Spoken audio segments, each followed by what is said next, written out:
佢又調翻轉頭唔 care 喎，好得意喎。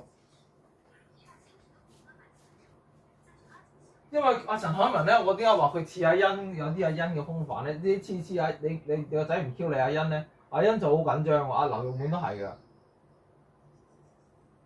你個仔唔嗲唔吊咧，佢好緊張喎。但係你個仔太緊張咧，佢又唔理你嘅喎。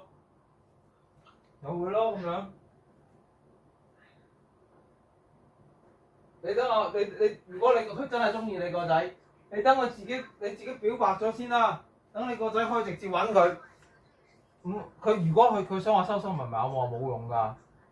你想解決件事，你想全香港宣佈你中意你個仔，解決咗㗎啦。話俾你聽，有咩事我頂。唔係盞搞㗎咋？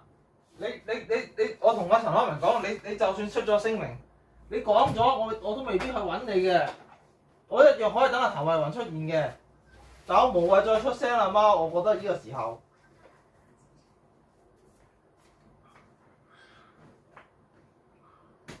如果你個仔又改翻轉頭咧，你個仔又即係好似好衰仔咁啊，成日都係咁。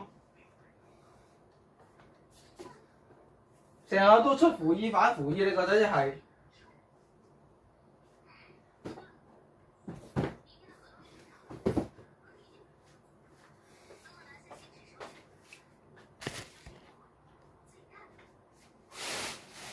但係我而家就係試驗下佢緊唔緊你個仔。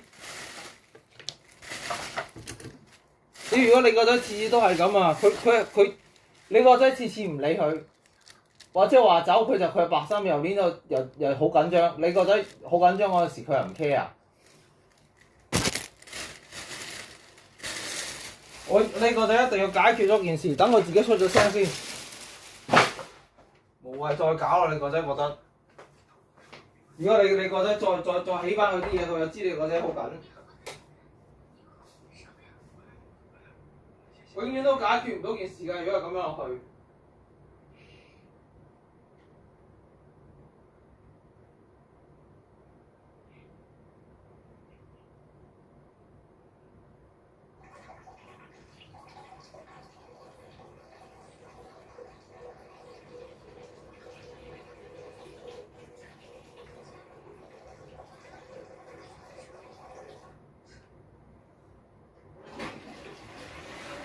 你而家咁多女仔挑釁你個仔，其實你係知道阿肥姐話齋嗰啲女色魔嗰啲八婆就係想鹹濕你個仔啊，其實唔係點解要挑人啊？媽係其實咁解嘅啫。